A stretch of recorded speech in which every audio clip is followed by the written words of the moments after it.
The programmer's role in the game is to help make everything a reality. We make tools that allow the designers and artists to actually make the game. If the designers want to do something or the artists want to do something, if they're smart, they'll consult us and ask, can we do this? And often we'll say no, and then they'll say we want to do it, and then we'll have to do it.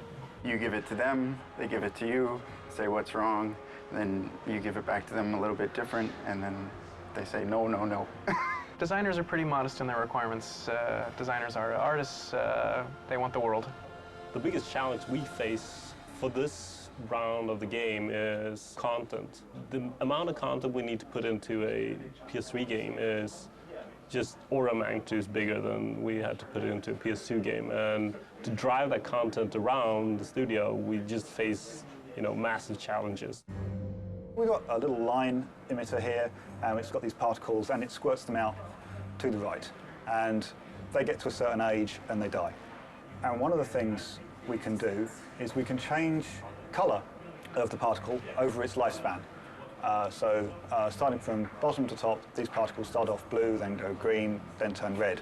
Now, if I was an artist, I'd make them go like orange to black to whatever to express the effect that they want to. For me, I'm a programmer, so the nice, simple programmer graphics, nice, bright, solid, simple colours so that I can see when things go wrong.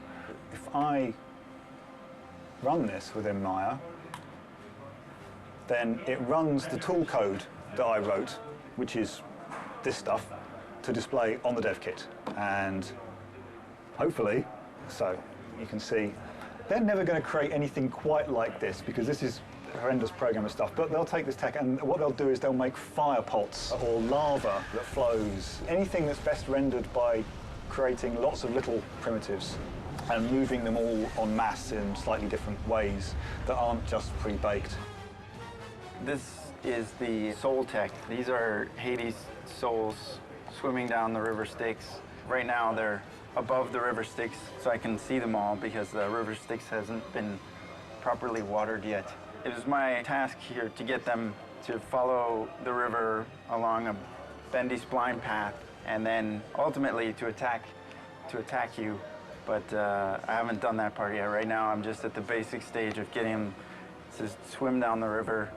The way that I did that was allow the Maya splines to be used and imported into the game, and then allow the designers to specify radii at different points of the curve. So at this point of the curve, the souls will be within that radius, and then as they come along the curve, they'll all be within this smaller radius, and then they can spread back out later here. And this is placed within the canyon just by the file structure. This loop here handles every soul. It updates all 30 of them